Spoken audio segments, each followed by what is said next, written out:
Hello, and welcome back to the Hoof Football Podcast, Season 2, Episode number 13. And we're joined this week by Charlie in his whole shirt. Big game this weekend, Charlie. We're joined by Lewis Eady, who has a beard again, which thank the heavens for that. And we're joined by Josh Lucas, who is sat like a Bond villain. How are we doing today? Charlie, I'll go to you first. I mentioned the big game. It is Hull Middlesbrough tomorrow. I'm scared. It's on TV. I'm scared just because of last season when we last played at home against you and we literally conceded in the final minute of the game. But this one, I can see something good going our way. Not exactly a win, but I'd be more than happy with a draw. I don't know what prediction you're thinking of the game. I'm reckoning it's like a 2-2. I definitely see it being close. I haven't. We've always got a new manager. I didn't see the first game, so this will be my first game seeing him. So I have no idea what to expect. But Morgan Whittaker scored 3 and 3, so I'd like him to keep that going. Um, Yeah, that's the one player I think I'm worried about for Middlesbrough. Apart from Alfie Jones, I'm really scared he's going to hmm, perform well against us, just like three former Hull players did when we faced Ipswich, and they both just had unreal games. you're not worried about Hayden Hackney? No. No, I think he's gonna have an off day. I think he's gonna have an off day. I don't think he's gonna make a difference in that game. Nah, he's best midfield in the league. He's not actually. He's probably Victor Torp. Lewis, how are you, mate? We'll get on to the football for you, but other than that, how are we? Yeah, I'm good, thank you. The only bad thing was the fact, obviously, it was a dismal display from Chelsea last night. Luckily, I was working, so I didn't really see it. I only saw like the last 10 minutes. But yeah, not a great week, since we're just going up and down like a roller coaster, Chelsea. Well, we will come to Chelsea a bit more shortly, but we'll just ask Josh how he is. I know you don't care, but someone might. How are we, Josh? It's better than last time we spoke. That's true. Um, but in terms of football results, yeah, not gone so well. Radcliffe's last run beating home run. Nice. Um, I mean, at the game, I burnt my hand. I didn't want to be like I had two players sat behind me. I didn't want to look at it, so I tried to play it off, and then I just burnt my whole hand. How did you burn your hand? Do you know like the hot water like canister things where you tip to make a brew? And now it came out, so I opened the lid and the lid tipped, and it burnt like that bit of my arm. And I went, like, because it did hurt, but when I turned around, I realised Dan Gardner and John Taylor sat behind me. I thought, I don't want to make a tit of myself. So I was bid my cup and went and walked off. When I'm not dealing with that. What a I'll deal brave with that man. one later. What a brave man. I Uh, know, thank you. they're going to have to do some kind of risk assessment for you, mate. I know. Well, we've mentioned Chelsea, so let's get on to the main topic because the main topic today is what the hell are Chelsea? We were going to do well. Lewis came up with the idea of us doing a topic talking about if Chelsea are better without Cole Palmer, and then they went and lost to Leeds. So what's the fucking point? Yeah, fresh off like a spirited, arguably dominant performance against league leaders Arsenal, that left people once again arguing their credentials as potential title challengers. And I know Lewis will come on to that and dispute that claim, and I would too. Yeah, they then just got bullied by Leeds. Calvert-Lewin did a number on him. Trevor Chalobah at right back didn't work. Tossing at a howler, just really bad to be honest. So yeah, I'm just going to go straight to you, Lewis, because I want to hear an all-timer rant from you, pal. Yeah, so obviously everyone's got a lot of excitement around Chelsea following the Arsenal result, as you said, and then we obviously beat Barcelona 3-0. And I think what the Leeds game showed was that despite how much money we've spent and the depth that you would say of our squad, if you compare the Arsenal game, Arsenal had both their main centre backs injured and brought in Hincapié and Mosquera, who both have got European like credentials. And yet, when we rotate, not even for injury, but obviously we're playing Leeds, I think it shows a little bit of arrogance from Enzo Maresca and a clear underestimation of kind of Leeds United being like a relegated team, or not relegated. Apologies, Leeds fans. Soon to be. Relegation threatened team. I think it just shows that we haven't got anywhere near the depth to even be considered as a title contender because you look at Tosin and then Badiashile, who I really dispute as being even a Premier League level centre back on his day. That's harsh, but yeah. And the fact that Enzo Maresca loves to do tactical adjustments all of the time, and sometimes it works. He can have his time where he goes against. I think in the big games, sometimes it works and he pits it quite well.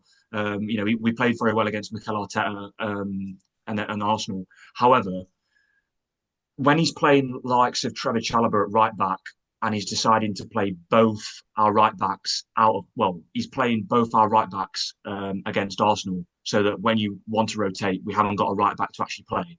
I don't understand that at all. Like Reece James obviously played in midfield and then he played Malo Gusto. And then he's rotated by playing Trevor Chalobah, who's never played right back in his life at right back. And then he's done weird things before, like play Levi Colwill at left back. I think sometimes he tries to be too unique and too different. And I think in general, the clear thing I got from that game last night was just showing how we can never be this season a true title contender because we're too inconsistent on a regular basis. We put in a great performance where I think in individual games we're brilliant and we can beat anyone on an individual day. However, it's just the fact that I think we can't do it on a consistent every week basis. And I think the main thing with that is we haven't got really any leaders in our team and we haven't got players with the mentality where you see in Arsenal and City of the past, and maybe a little bit this season, who have got them leaders and the players who have got the mentality to go and win the title. We haven't got that in our team. It's very inexperienced in that sense. So yeah, that's probably the large part of my rant done. Well, the leadership was one thing I wanted to point out because I feel like pretty much outside of Reece James, there's no one there who actually will lead, like even by example. I thought Enzo maybe would step up, but he just kind of kicked someone and had a little bit of a moan and then went on about his day. Charlie, I don't know what you think to the problems with Chelsea at the minute. I mean, do you think they could be in a title race at all? I think they actually could be. I think the games where they've dropped points, in some ways they've been unlucky.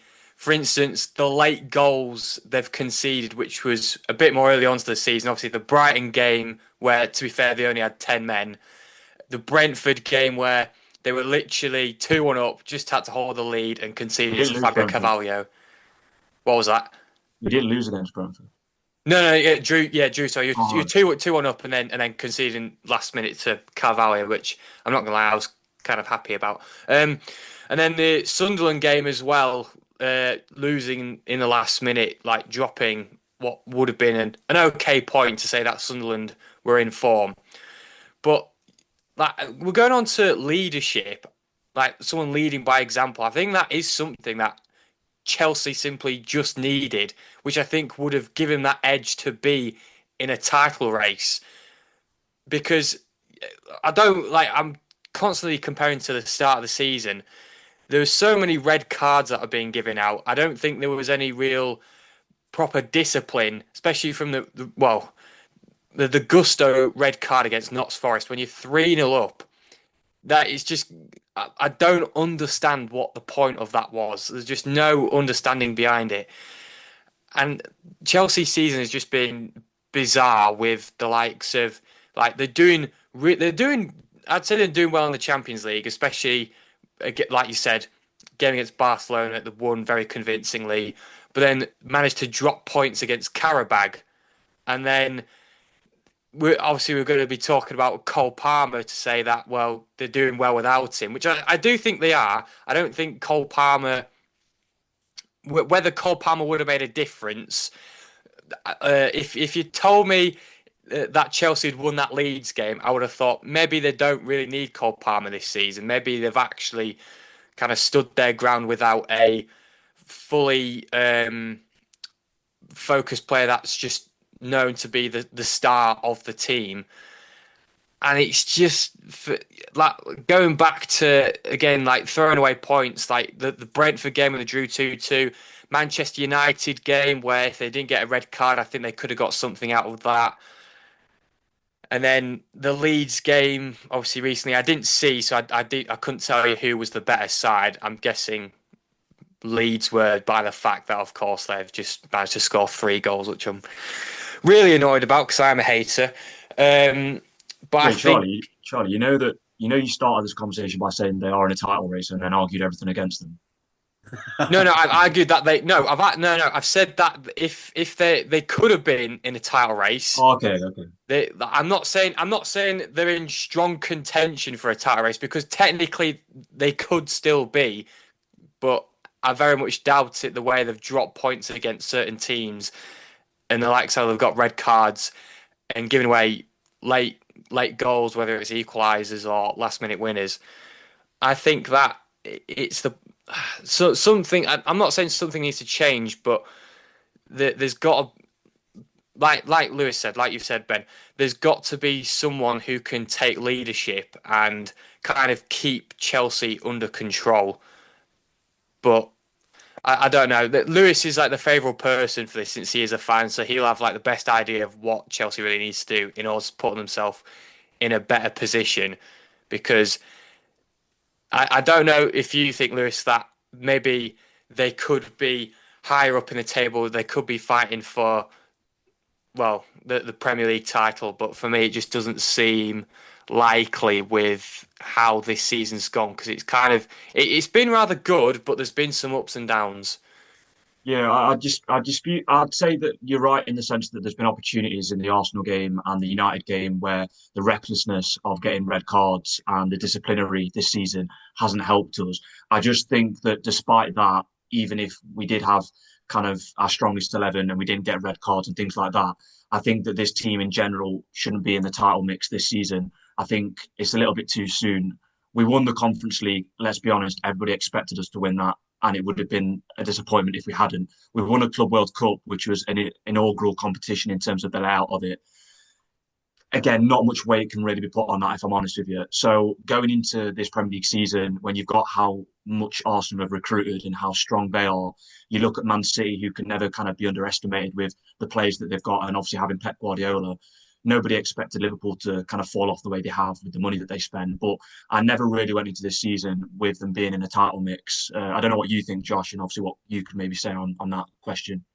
It's just one of them. I think this season for Chelsea, it just shows how much you need like an experienced head, even if it's he's not playing, but just in and around the squad. I get Reece James is quite experienced, but you've not had. I don't think you've got really anyone who's been up there. But obviously Sterling, but he's not obviously part of the squad really. You know, he's been shoved off to the side, but earning 400 grand a week still. But it's like I see it as supporting a smaller team. We sign Barnes back on for an extra year. He's 35. He'll probably never play, but he's the experienced head. He's part of a leadership group, and it's just little like we've seen it with City, United, like when they've won leagues. We've got experienced players which have all been there before. I'm not. Honestly, no one expected Chelsea to be in a so-called title fight or running after Arsenal as it seems to be. But yeah, it's just obviously we got quite lucky with obviously Liverpool falling off a little bit. But this it's one of them seasons of this is when you've got to take your chance. Of a bit like we saw with Arsenal a few years ago when we were like 12 points clear, and then City caught up and won the league. It's stuff like that. That's when when the, like one of the top six who's normally up there drops off. That's when you've got to kind of take your chance and make a push for it. And as we know, you've obviously got quite a young squad. Um, so a lot of players probably still getting used to, in a way, and getting used to playing Premier League football and obviously Champions League as well.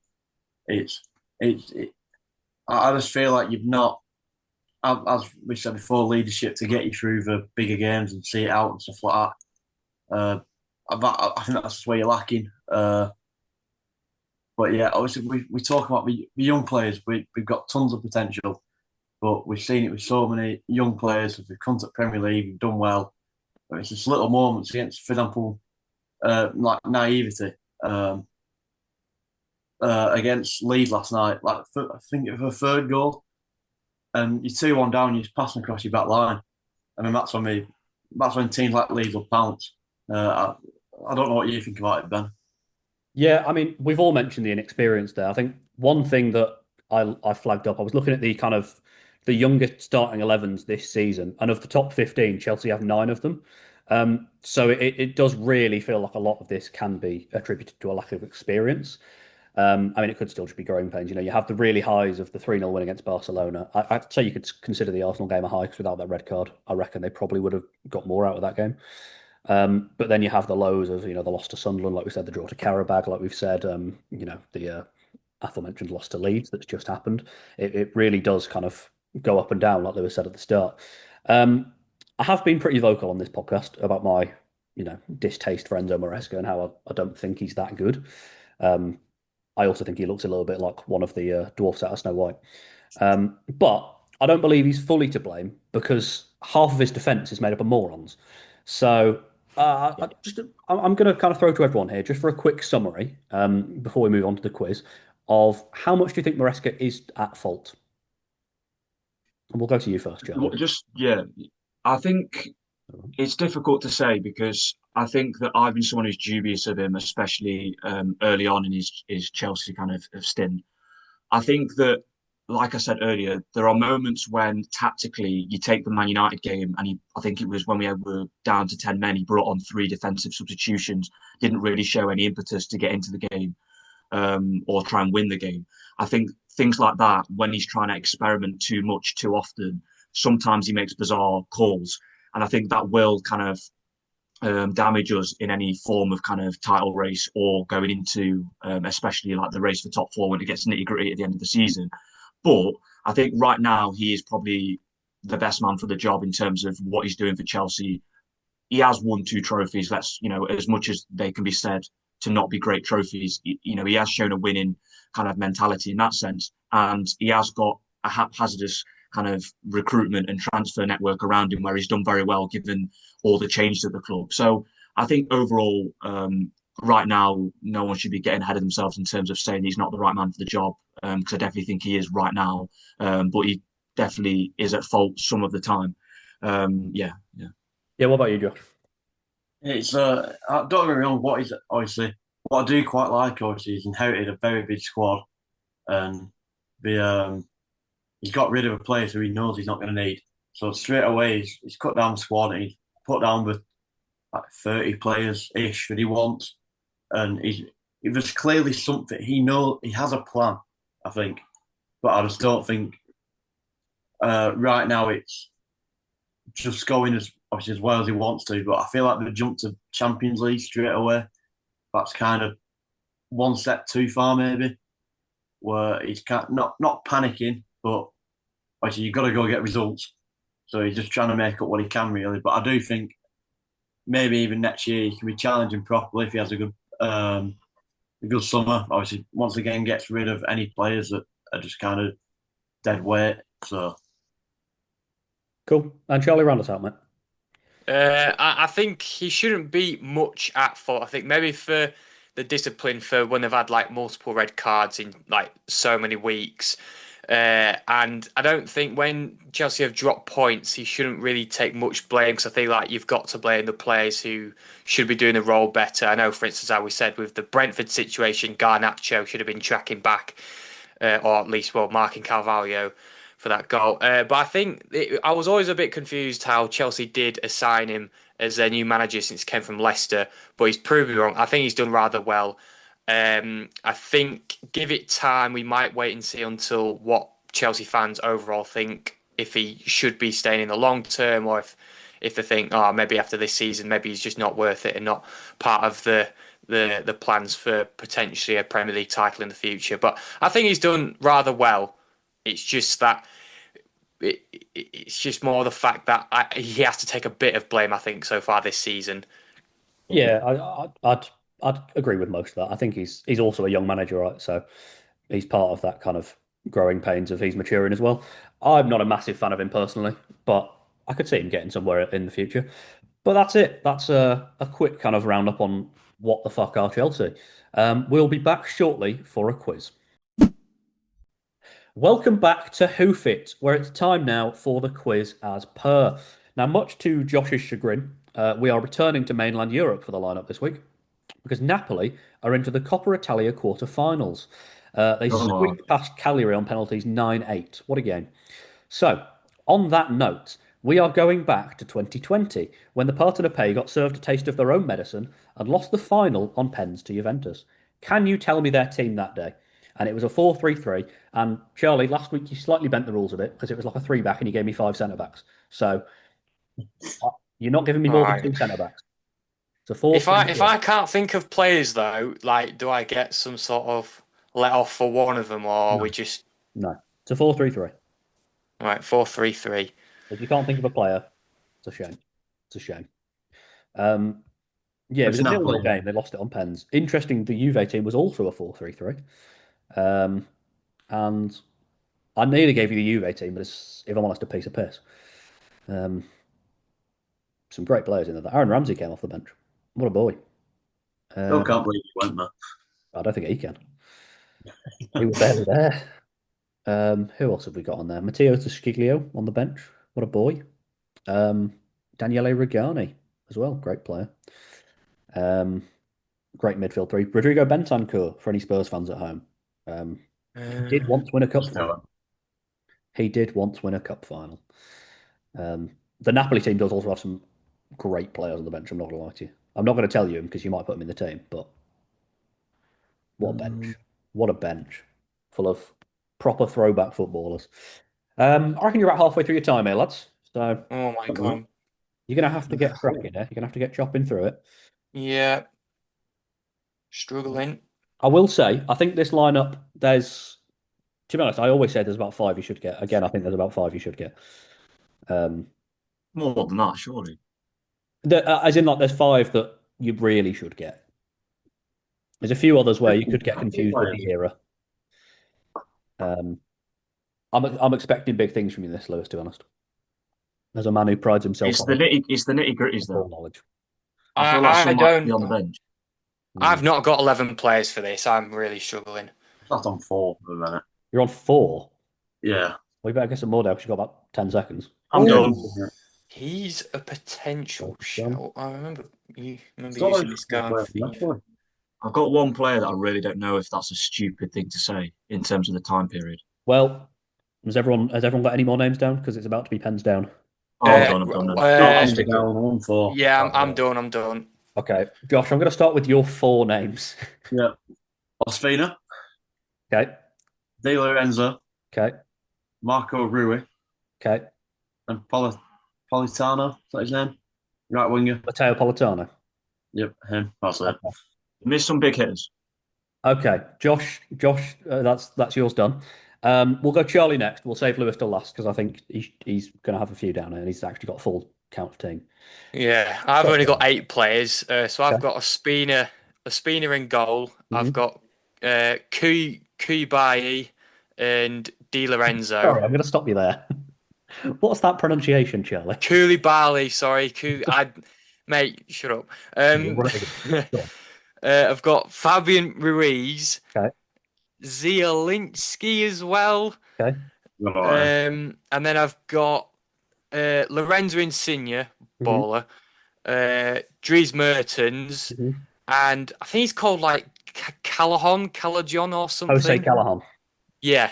Okay. Charlie's score is down. Lewis, let's see yours, mate. Alex Merritt, Okay. Giovanni Di Lorenzo, Koulibaly, um, Kostas Manolas, Gulam at left back. Sorry, Gulam, something like that. Fauzi. Zielinski, Ruiz, and Diego Dem, and then Mertens, Insigne, Callahan. Okay. Okay. It's actually relatively close, apart from Josh. I was going Um, to say, it's close to me. That's worrying. I can say, Josh, out of your four names, you got two. I'll Um, take that 50%. the actual team is Alex Mere in goal. It is Giovanni Di Lorenzo at right back. There's a bloke called Maximovic at centre back alongside Kalidou Koulibaly. And at left back, it's Mario Rui. Fauzi Gulam on the bench, Lewis. Damn. As would El Cid Isaj as well. In the midfield, you have got all three, Lewis. It is Diego Dem, Fabian Ruiz, and Piotr Zielinski. So well remembered on Diego Dem. And the front three, again, you've both got right of Insigne, Mertens, Callahan. Um, Manolas on the bench as well. Allen on the When bench. did No one said him, when but did Hamsik retire? Because I nearly put Hamsik, and that's what I was saying was a Hamsik, I stupid. think, was before this. Um, Okay. but yeah, some of the players on the bench, you've got Chucky Lozano, Allen, Amin Yunus, if anyone remembers him. Yeah. Politano was there. Fernando Llorente, Alcadeus Milik. What a team. Oh, So the scores on the doors after the lineup is Josh on 2, Charlie on 7, Lewis on 9. So you've got a lot of work to do here, Josh. But Yeah. there is the God. closest two. So, okay. Speaking of number 2, here's question 2. And it's about Lewis Dunk, who made his 500th appearance for Brighton in last night's thrilling 4-3 loss to Aston Villa. Now, since making his debut in 2010, the Englishman has only ever played for the Seagulls. But which of these other players is a one-club man? Is it Seamus Coleman? Is it Leon Osman? Is it John Terry? Or is it Nicky Butt? I'm done. Which of them is a one-club man? Seamus Coleman, Yeah, I'm done. Owen Osman, Yeah, John Terry, well, or Nicky Butt? Charlie, mate, you go first. I'm gonna go with Seamus Coleman. Okay, Lewis, Oh, I was going to go Leon Osman. Josh. I'm going John Terry. It's Leon Osman. No, Seamus Coleman has played in Ireland, and John Terry went to Aston Villa right at the end of his career, mate. no One shit, yeah. season from Ireland. I was quite surprised he went with him. Okay, question 3. Fulham and Man City played out an absolute all-timer on Tuesday night, with the citizens coming out 5-4 victors at Craven Cottage. What a game. When was the last Premier League 9-goal thriller? And you'll get a bonus point for the teams involved and the correct score. When was the last 9 goal? I've got it. I've got it. Yeah, I've got it. When was the last 9-goal thriller? Good for you. Uh, I've got mine, but I'm not convinced. Josh? I don't have a clue. Well, get a clue. Yeah, Is it so just the year, or do you want like specifics? I want As specifics. in, like, what, like the date? Close enough. Oh, Oh, I'll try and give specifics. yeah. Lewis, mate, you can go first because you seem confident. I think it's the Chelsea Man United one last season. I think it was 5-4, something like that. Yeah, because Cole Palmer scored like 90-10, like 100th minute, sorry. Okay. I'm going to go that game was somewhere around Christmas, maybe. Was it? Let's go with December the 15th. Okay. Charlie? I thought that Chelsea game ended 4-3, but I don't know, I might be wrong. But Oh, the only one I could think of, which was recent, had 9 goals in, was Leicester City beating Southampton 9-0 Okay. at St Mary's. Don't know the date or anything, but that's my guess. Okay. And Josh, what about yours, mate? Man United beat Southampton 9-0 in 2020, yeah. November. You want to go with? Well, you're all wrong. No. Because there was a No. 9-goal game last season. It was Spurs 3, Liverpool 6 on the 22nd of December 2024. So Oh, you've all forgotten about that one. Charlie is correct. The Chelsea one was 4-3, and I think it was actually the season before, to be honest. Anyway, moving on. Question 4. Arsenal hosted Brentford last night, coming out 2-0 victors in what was a complete reversal of the Bees' first Premier League game in 2021. Can you remember the 2 goal scorers from that day? So it was Wait, say it again. When Brentford beat Arsenal 2-0 on their Premier League debut. Who were the 2 goal scorers? Got it. Love it, Josh. We will go yeah, to you I've first, but got mine. Yeah. go on, Josh, mate. Sergi Canos, is that his name? Mm-hmm. Spanish winger, attacking midfielder, Yeah. and Ivan Toney.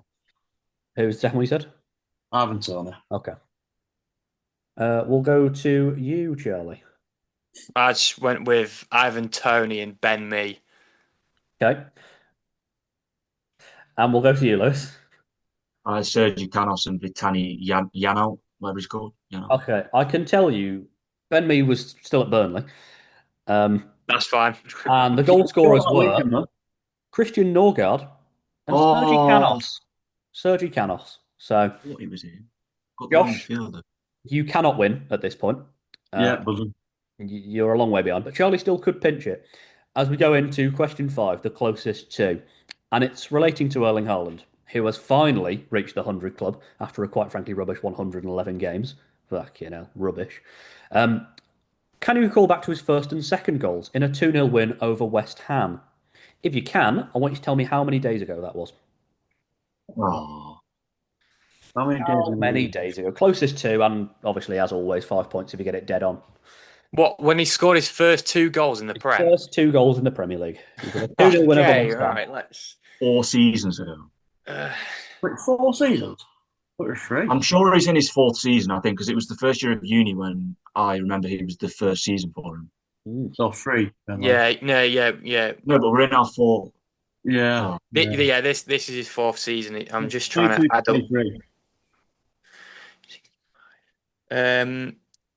I can't do maths. You know That does present an issue. Well.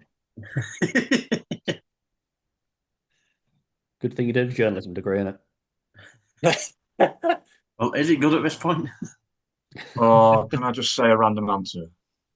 Yeah, once everyone else. Right, I've got my guess. Yeah, I've gone. Lewis, we'll start with you, pal. 1,200. Okay, Charlie? Went with 1,328. Okay, and Josh? 1,412. Well, Lewis has got the point. It is Upset. 1,214. Oh, Since his first two Premier League goals against West Ham, and obviously since then he's racked up another 98 because he's a big Norwegian nerd. What a loser. There we go. Well done for the quiz, Lewis. It's a convincing win. Lewis on 12, Charlie on 7, Josh on a measly 3 after getting just 2 of the lineup, which isn't the worst performance ever, to be fair. yeah, it's me. Good After point. Lewis's 0, was it? Yeah, Newcastle, yeah. But at least Lewis did put 11 names up. Although, actually, maybe that's worse. That might be worse. At least you had a 50% success rate. Anyway, we'll move to your trivia, Charlie.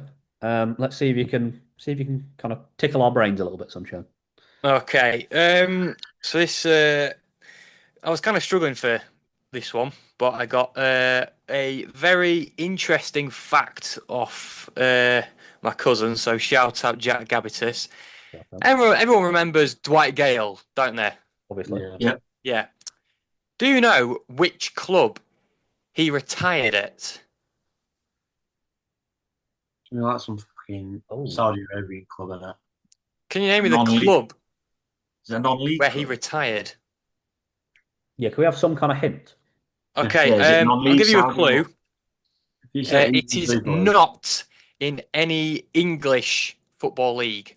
Great, Indian Super League, man, wasn't. great. He's not started cricket, Bill. Not surprised, man. Because the Do you- last do you- time I remember him was at West Brom. No. That's there, I think. I know it wasn't West Brom because West Brom are in the Championship, mate. No, I'm like, No, didn't he? No, didn't he go to Scotland after that? He did. did he? So there's your second clue right there, boys. Well, so that's the answer somewhere there. It's somewhere in the Scottish Premiership. I don't know why, but Kilmarnock rings a bell. Okay, Probably. I think it's a green team, so I think it's Hibernian. What? bit of No, Hibs. Bit of Hibs. well, it's not Celtic, so it's got to be the other one. Is that they St. green? Mirren, Aren't they? isn't it? Could be Hibs. Hibernian. Hibs. Yeah, we'll go for Hibs. Let me see if I That can. rings a bell. Can I cook anything up here? It could be Hibs. Give me Hearts of Sure it's- Midlothian. Bit of Hearts. Josh, what are we locking in? I'll go St. Mirren. Oh, love it. Lewis is correct. It was Hibernian. Nice. Nerd. Spent his last season there and scored 6 goals. Big up. Big up Dwight Gayle. Big up Hibs. Oh, yeah, I'm Lewis, and I watch Scottish football on a Sunday. Grow up. Never watched Scottish football. Just no ball. Yes, you Dwight have. Gayle. You love it. Oh, He just watches You Dwight love Gayle. Dundee Kilmarnock at 12. Just play tic-tac-toe on the regular. He's skipping the AFCON to watch what Kilmarnock and Mirren. Sorry to anyone listening who was offended by my TikTok that was inaccurate of the AFCON, by the way. There. Ghana did not qualify for AFCON, guys. Should have checked, mate. You've got to fact check things. Well, Oh, great. here's a fact for you. This is the end of the Hoof Football podcast, and you should follow us on all social medias. It's a great That's a statement. Shameless plug in it. completely shameless. We need the followers.